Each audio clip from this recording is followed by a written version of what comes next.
What's happening, folks? Back with another reaction, back with some more Ace of Base. We're returning to Flowers, the album proper, and the next track is Captain Nemo.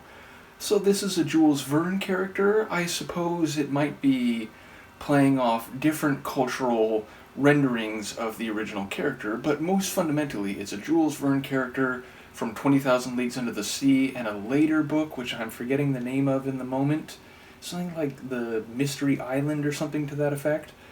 Nevertheless, he's a mysterious figure. He, I think, is revealed in the second book to be like the son of an Indian aristocrat, if you will, or, culturally leading figure. Ultimately, he's an anti-imperialist. He spends time on his submarine, the Nautilus, so I feel like any one of these motifs could be extrapolated into the late 20th century and articulated in relation to real-world affairs, but ultimately it is a literary figure and a bit of a fantastical one, even if the character is rooted in, let's say, more real-world history compared to someone who's entirely from a different planet or of a more, let's say, magical nature. So yes, I would expect it to in some way play off of the literary character, maybe again as an analogy for something more concrete.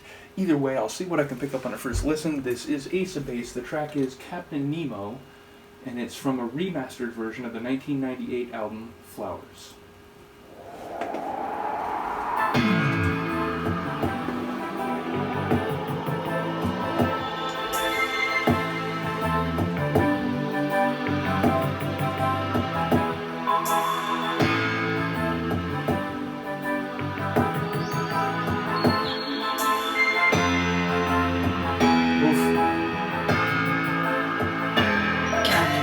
Nemo is too good for you and me.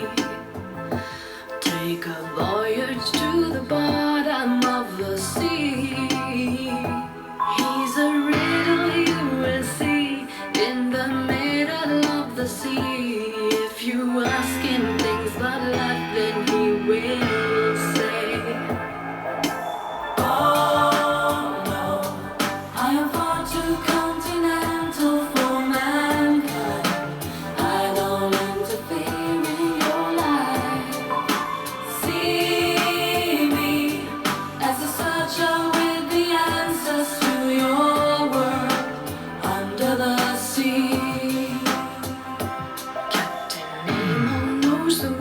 but we don't know what control of light and darkness means. He'll show if we come with peace at heart.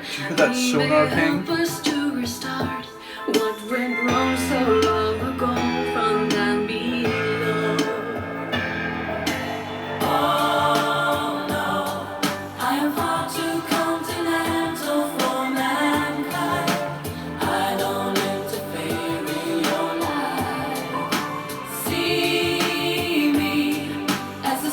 with the answers to your world under the sea.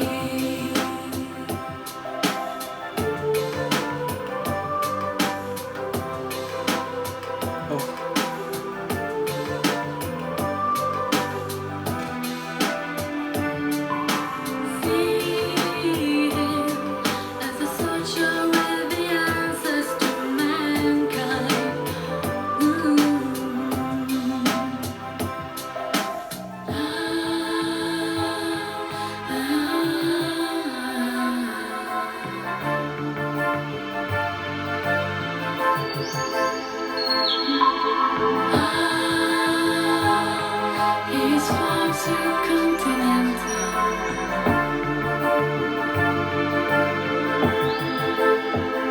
Though he's wiser than no man, he is curious about the plan, violated by the man, their master plan.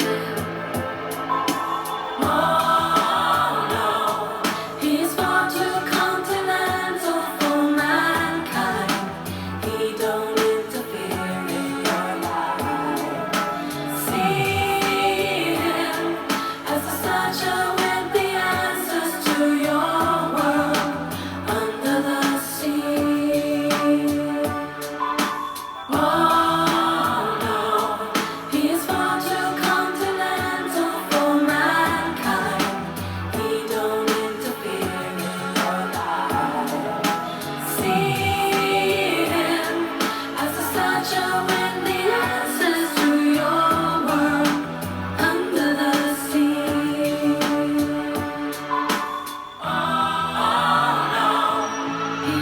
too continental for mankind under the sea. Fascinating, Captain. So, yes, I believe we are indeed referencing the literary figure, but I think maybe in the context of humans of the day in 1998.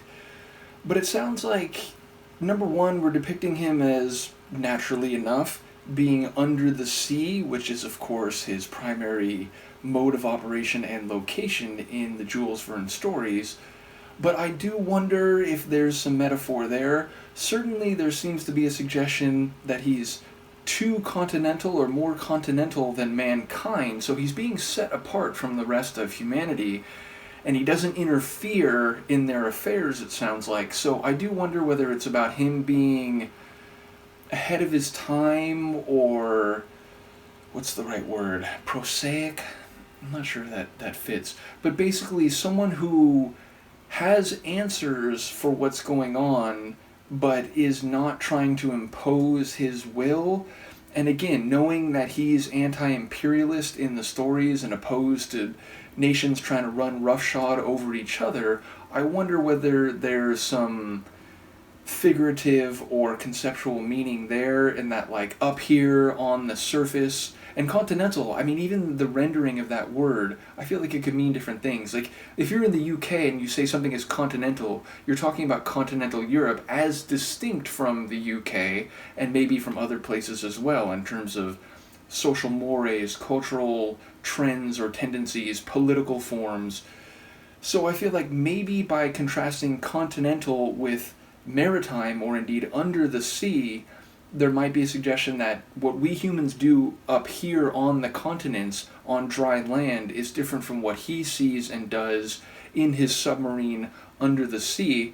And ultimately, if that's the case, I still feel like it fits pretty well with he's, again, ahead of his time, or clairvoyant, perhaps best, in terms of what his answers would be relative to what problems are, but he's not, again, imposing his answers or way of life on the continental humans, on mankind as a whole. I will say not only that sonar ping, which came back several times and really speaks to not only a submarine, but just like submarine activity.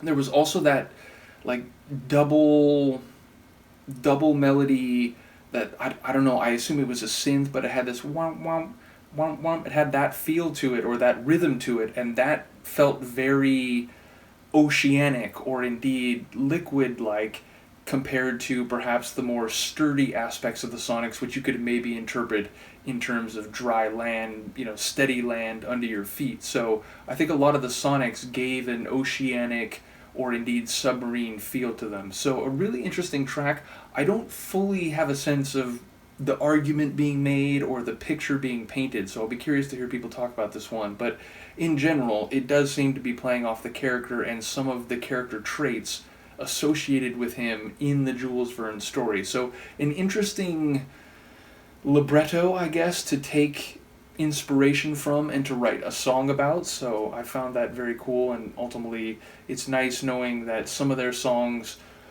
don't fall into what I guess they're most known for, which is to say, synth pop songs that are related to complicated romantic drama, and there's nothing wrong with that. I enjoy that indeed. It's, some of the genres that I listen to, like Motown would be a good example. Most of the songs are about good relationships and feeling totally in love, and you're sort of glorifying or putting on a pedestal the other person. And now the Ace of Base songs that are their biggest hits seem to be doing the opposite of that. They're casting in complicated light another person or a romantic dynamic that is nuanced and conflicted or emotionally painful. So I enjoy that already. But then to go into a literary zone and to maybe draw perhaps an analogy or a parallel to real life international or geopolitical affairs, I think that's really interesting. So again, I'll be curious to hear what people have to say about this one. Let me know, and I will see you next time. Peace.